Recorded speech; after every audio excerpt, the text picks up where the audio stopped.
Welcome to the Roberts Law Office Injury Podcast. Kentucky attorney Jeff Roberts has over 25 years of experience. He'll provide answers to your questions related to personal injury and automobile accidents, workers' compensation claims, and Social Security disability benefits. Let's join Jeff for this episode. And friends, welcome back. We are in Calloway County once again with injury attorney Jeff Roberts. Jeff, good to see you again. Good to see you, Jim. Buddy, this is an issue that I think can be a sticky conversation if your client's not prepared for it, because it can actually surprise people, especially if they're not working with an attorney who's actually handled as many cases you've handled over the last 32 years, I guess. Correct. This is dealing with the topic of healthcare liens and why you need to be careful with them. Do you want to just kind of, at first, let's talk about what is a healthcare lien, and then we'll kind of go in how it can come into play in a motor vehicle accident, but also, surprisingly, in a workers' compensation situation if the two are related. It can come into play. What a healthcare lien is if you've been involved in an injury where some other person may be responsible, if somebody else is negligent, so you've got a claim against them. If you're in a car wreck, the at-fault driver's insurance or the at-fault driver is responsible from that in that situation. If you have a work injury, then workers' comp carrier is paid. Well, if you have health insurance that pays any of your medical bills associated with that, whether it be your private health insurance, Medicare, or Medicaid, or if you have car wreck and it's on the job as well, workers' comp, could have a lien against the proceeds that you recover in that case, that car wreck case or personal injury case, whatever type of personal injury it is, then they would have a lien to be reimbursed what they've paid out, because the at-fault person is the one that's actually legally liable for your medical bills. So if somebody else has paid those medical bills, then they can come in and say, we have a lien, you can't recover those, or you got to pay us back when you recover those medical from the other party. And that's actually fairly common. I mean, that in and of itself is not an uncommon situation, correct? It's not an uncommon situation. In fact, it's a situation I deal with in nearly every car wreck case that I handle. That I have to deal with a healthcare lien seeking reimbursement. Sometimes you hear it referred to as subrogation interest there as well, same situation. But yet something I deal with day in, day out in those types of cases, and something you want your attorney dealing with day in, day out, because you don't want to resolve your claim and then have Medicare come up 6 months, a year down the road saying, why didn't you reimburse us when you settled this case, or why didn't you notify us that you had this case so that we could seek reimbursement, and then they could seek their money back. It could be a year after you'd resolved the claim, and they come in and say, you got paid for these damages, you owe us this money back. So you want to deal with it up front, and it's one of the drawbacks that I tell people when on handling a claim on your own without having the benefit of an attorney or speaking to an attorney about the claim, because you know, if you've not been involved in handling personal injury claims as an attorney and handled a few of those, then you may not know anything about how to notify the insurance company, who you notify, when you're supposed to notify them, and to how to negotiate with them to get the lien reduced as much as you could potentially get the lien reduced. So, because as you know, based on your experience, a lot of this stuff is negotiable. Correct. But if you don't ask, you don't know that it's even an option.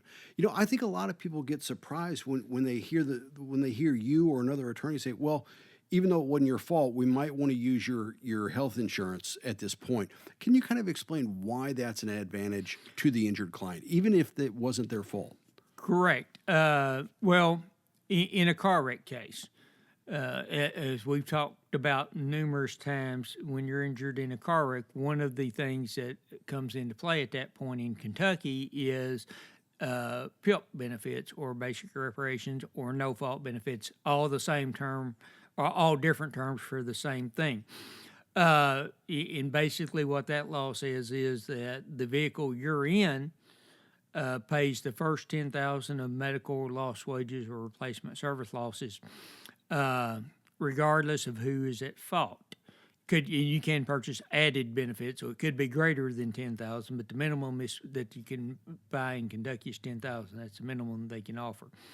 So, as I've said before, if you're in a car wreck, PIP will pay 100% of the medical bill. It's the only insurance I know of that pays 100% of the medical bills. And not surprisingly, hospitals and doctors are real quick to get their bills into the PIP carrier to get that 100% instead of a reduction. I advise, and I have to explain to clients why this is. They say, well, I've been told I've got $10,000 in medical. And that's true.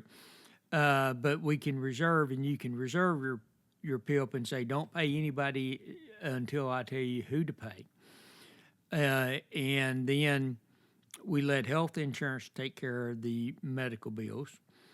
And then, let's say your total bills are $20,000. Health insurance takes care of that $20,000 by payment of $12,000 because of the contractual adjustments that health insurance has. Then we use the $10,000 PIP to pay back $10,000 of that health insurance lien, and we use the rest of the settlement in the case to pay back the other $2,000. But we've taken $12,000 and knocked out $20,000 of medical bills by doing it that way. And we've only really had a net effect on the settlement of $2,000.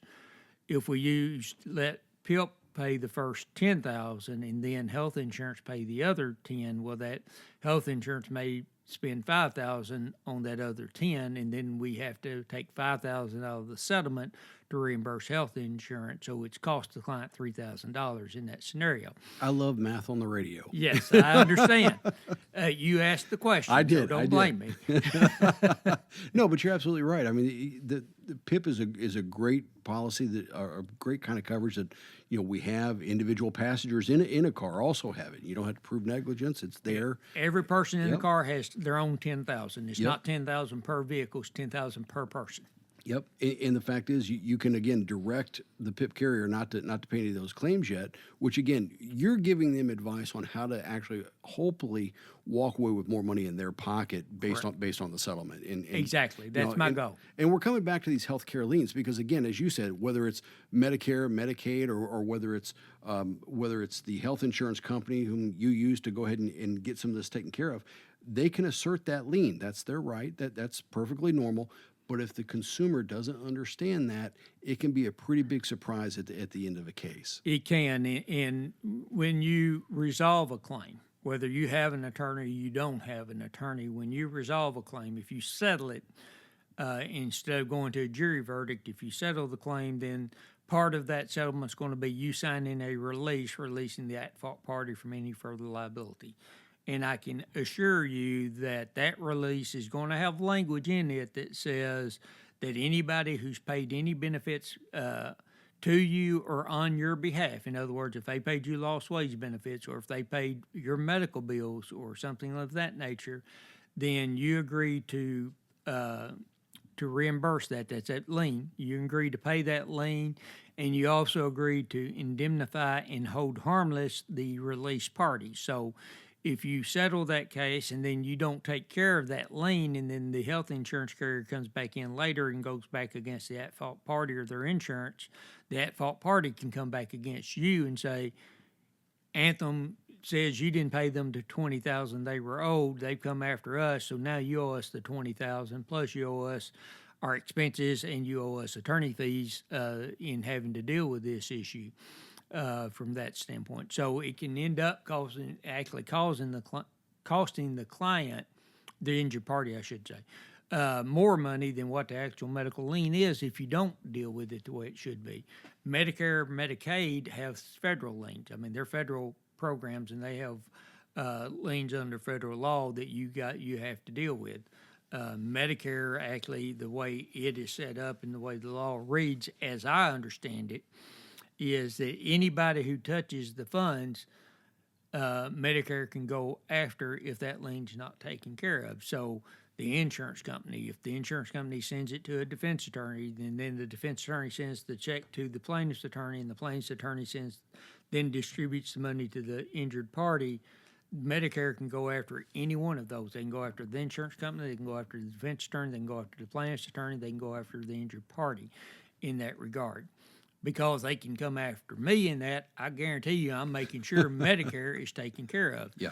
In all other, it's to me, I know there are some attorneys that say, here's the lien from Anthem, your responsibility to go pay it. Or at least I've heard of attorneys do this. I don't know any that do that, but I've heard of some attorneys doing that.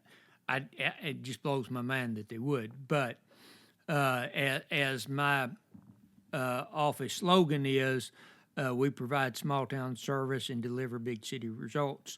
Part of providing the small town service is make sure I take care of all aspects of my client's claim. I'm better off, or I think I'm in a better position to negotiate these liens down than the client would be in negotiating.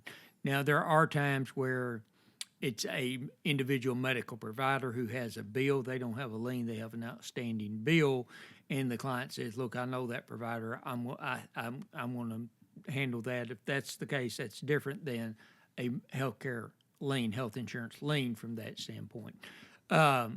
But I deal with those health insurance liens as long as I know about them, as long as the client tells me. If the client doesn't tell me, I don't know to deal with them.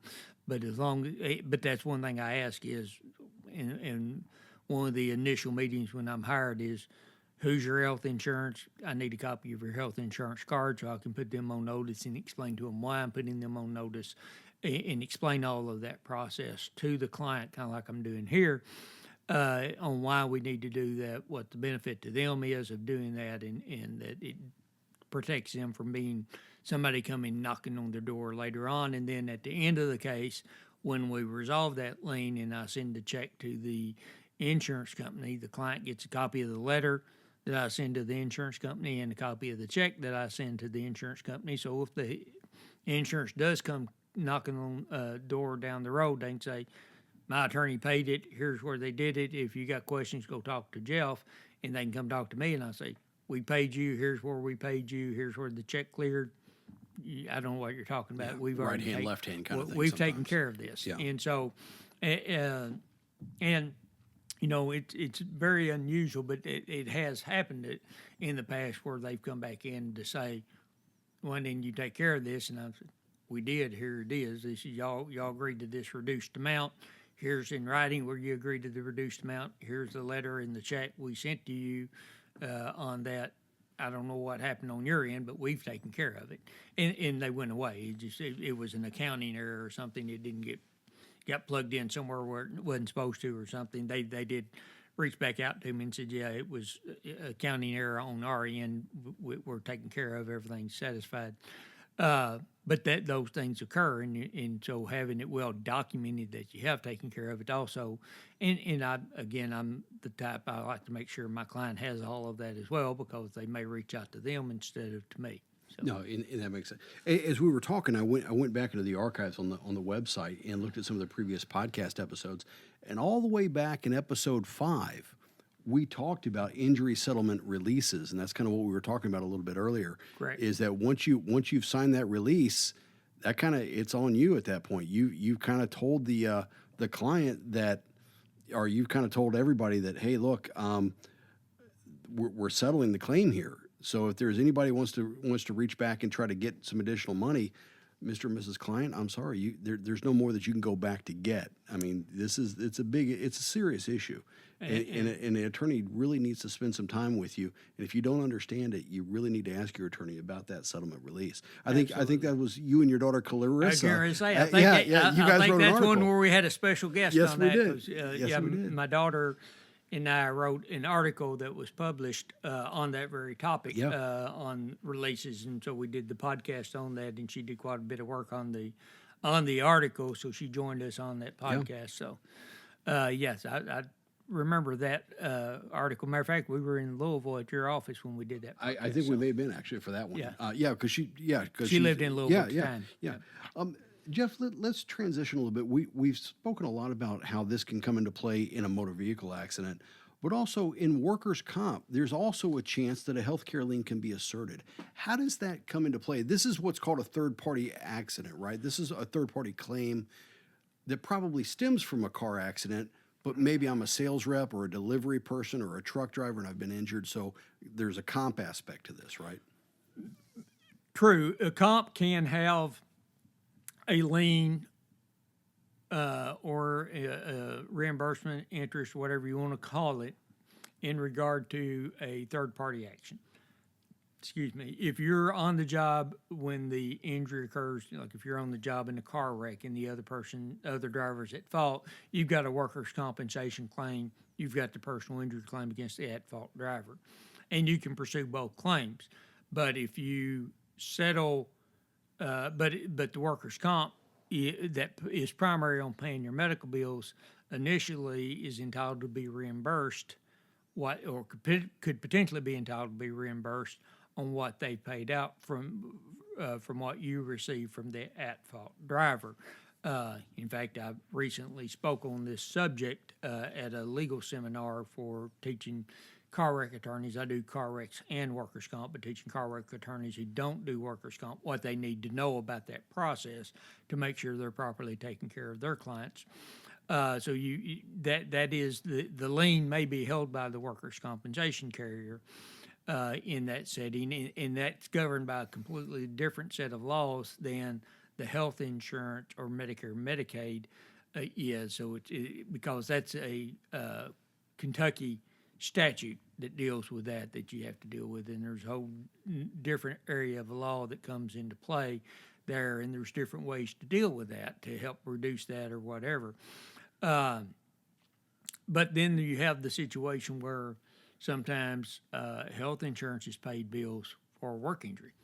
And then you have to deal with that aspect there because the health insurance, because workers' comp is the primary, and so the health insurance may have a lien or be entitled to be reimbursed if you've got the workers' compensation claim. I've had situations where the workers' comp carrier didn't want to pay for my client's surgery. Client had it under the health insurance so they could get on the road to recovery. And then part of the claim was workers' comp has to reimburse the health insurance. It doesn't decrease my client's permanent disability benefits, but part of the thing is to make sure the client gets reimbursed any copays or Deductibles, anything. There yeah, you go. Yeah. I was tracking with you. The only thing that was popping in my head was deposit, and I thought, no, not deposit. That's not the word. Copays or deductibles. The client gets reimbursed that, which is frankly my primary goal in this situation, because if health insurance comes down the road, I just say, you go talk to workers' comp. We didn't get that money. Copays and deductibles to my client, I want to make sure they get, but in order to do that, we got to get the health insurance reimbursed as well. So that's part of the claim that we have to deal with to properly take care of my clients. And this stuff gets so complicated that, I mean, obviously, you've got, and we say it all the time, you've got over 32 years worth of experience of handling car wrecks, of handling workers' compensation claims, motorcycle accidents, trucking collisions, and also Social Security disability. You've got a wealth of experience. You've dealt with insurance companies from day one. You kind of know the process here. And yeah, you could go out. And I have the gray hair to prove it. and yeah, you could go out and try to do this on your own, but why would you? Jeff, we've got a few minutes left here. It comes back to the question, why would you try to do this on your own? Some people sometimes are worried about attorney's fees and things like that, but you actually work on a contingency fee on both types of cases, right? Motor vehicle accidents as well as workers' comp. Yes, I work on a contingency fee basis, which means that I'm only paid if I am successful in the case. I'm paid at the end of the claim. When I put money in my client's pocket is when I get paid as well.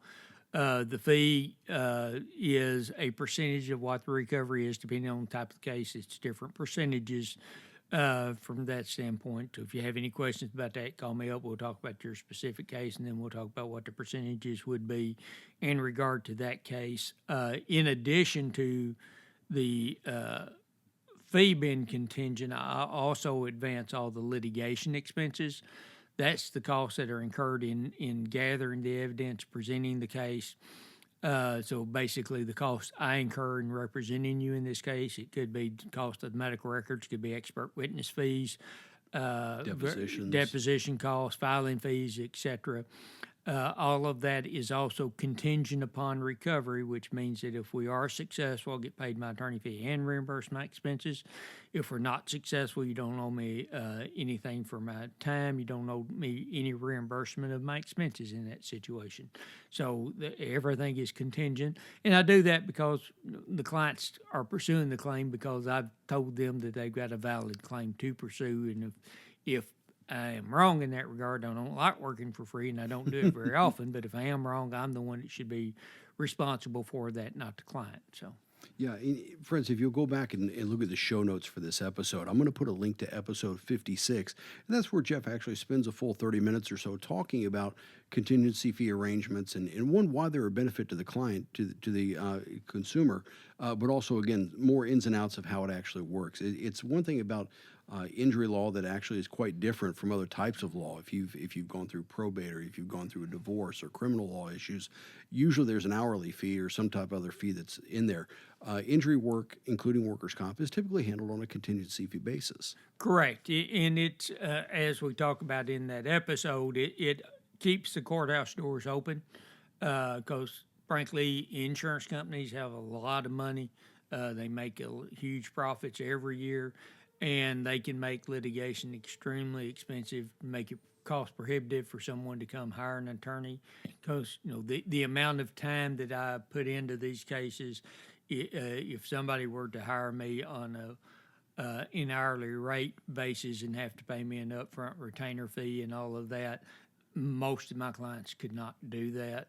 There's a few who probably could, but most of them could not do that, and so they wouldn't be able to pursue a case against an at-fault driver in a car wreck, even though if it's a clear case, because they can't come up with the money to hire an attorney to pursue that claim without the benefit of the contingency fee, which is you get paid at the end and you get a percentage if you're successful. So it opens the courthouse doors up to everyone and not just to the rich corporations.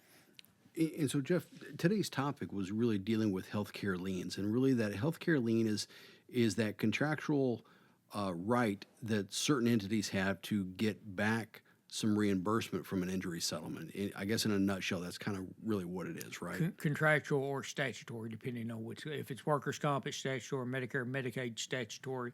Private health insurance, contractual. But every health insurance contract I've ever seen in 32 years has the clause that they have a right to be reimbursed. And I think from the consumer standpoint, the prospective client standpoint, have this conversation up front with your attorney. Your attorney should really help you to understand this topic, and that's why we do these kind of podcasts, is to really make all these aspects of a legal proceeding understandable, so that you've got some awareness, and you're like, oh, well, you know what, I need to ask Jeff about this. Correct. That's why we put these episodes out. Exactly, and frankly, you're correct. You should ask your attorney about these, but frankly, your attorney should be telling you about this before you ever have to ask. The initial meeting or first or second meeting with the attorney after you hire them or when you hire them, they should be having this conversation. And if they do personal injury work all the time, then they should have that conversation for sure with you and be asking you for a copy of your insurance card, letting you know why that they need a copy and explain all of that to you. But that should be something that, frankly, the attorney should be reaching out to you about. Even if the accident wasn't your fault, and again, it's kind of a weird thing when you're trying to explain to a client, we may have to use your health insurance even though it wasn't your fault, but there's a reason for that, and we're gonna Correct. and we're gonna work things out in the end here, but yeah, it's a complicated process, and they just need to rely on you and ask questions until you understand. That's what an attorney should be able to do. Absolutely. You need to always, if you're not understanding why things are being done the way they're being done, ask your attorney. If I'm your attorney, I hope that I've explained it to you why I'm doing what I'm doing in a way that you understand. But if you're not understanding, ask me. I want you to ask me because I want you to understand what's going on. there's no sense in being stressed over something that a simple conversation with me can take that stress and anxiety away from you. So I try to keep my clients informed on what's going on and why I'm doing what I'm doing from that perspective. But yes, you are 100% correct. I have a lot of clients that I have to explain. I understand that it's the at-fault party should be the one responsible, and their insurance is ultimately going to be responsible. But we have to use health insurance to start with. But we'll make sure health insurance gets reimbursed. We'll take care of all of that. But this is how the process has to be done to start with, and try to explain that to them. So Yeah, and I love the way you approach the communication aspect of your job. Because I mean, when you go out and you look at all of the Google reviews, if I type in Robert's Law Office Murray, I'm going to see over 50 reviews out there of people talking about this is why we gave Jeff a 5-star rating or a 5-star review, and a lot of it comes down to how you handled and kept them informed about things. I mean, that's something you might not expect depending on what your previous experience has been with an attorney, but you tend to communicate very, very thoroughly with your clients because you want them to understand this stuff. I do. At least I strive to do that, and that's the reason. After doing this for 32 years, coming up on 33 years in a couple of months. One of the biggest complaints, like thankfully not me, but one of the biggest complaints attorneys get is not staying in touch, not keeping their clients informed. My malpractice carrier, which all attorneys should have and are required to have, but they send out a notice periodically, like I think once a quarter or something, and it's said in there several times. Biggest complaint is not keeping the client informed, not returning phone calls, not talking to the client. Is the biggest complaint that attorneys get, or the KBA or the bar associations get from that standpoint, and it's been that way since I've been practicing. So I learned early on, in my mentor taught me early on, keep the client informed, let them know what's going on. And I've seen it, there'll be situations where in my own life where something was taking place and I didn't know what was the next step, what was coming up. And it would be, and it creates stress and it creates anxiety. And if I knew what was coming up, I knew what the steps were, then that would have reduced it. And I apply that in my practice. And I know I've handled thousands of workers' compensation claims, thousands of car wreck cases over my career. And I know what the next step is. I have to keep in my own mind, and my staff keeps in their own mind, that while we know what the next steps are, the client doesn't. And so, and if they don't know the next steps, then they're going to have that stress and that anxiety. So I try to, when I talk to the clients, I say, okay, here's where we are, here's next steps, this is what's going to be taking place, and this kind of the timeline. I can't give you an exact timeline.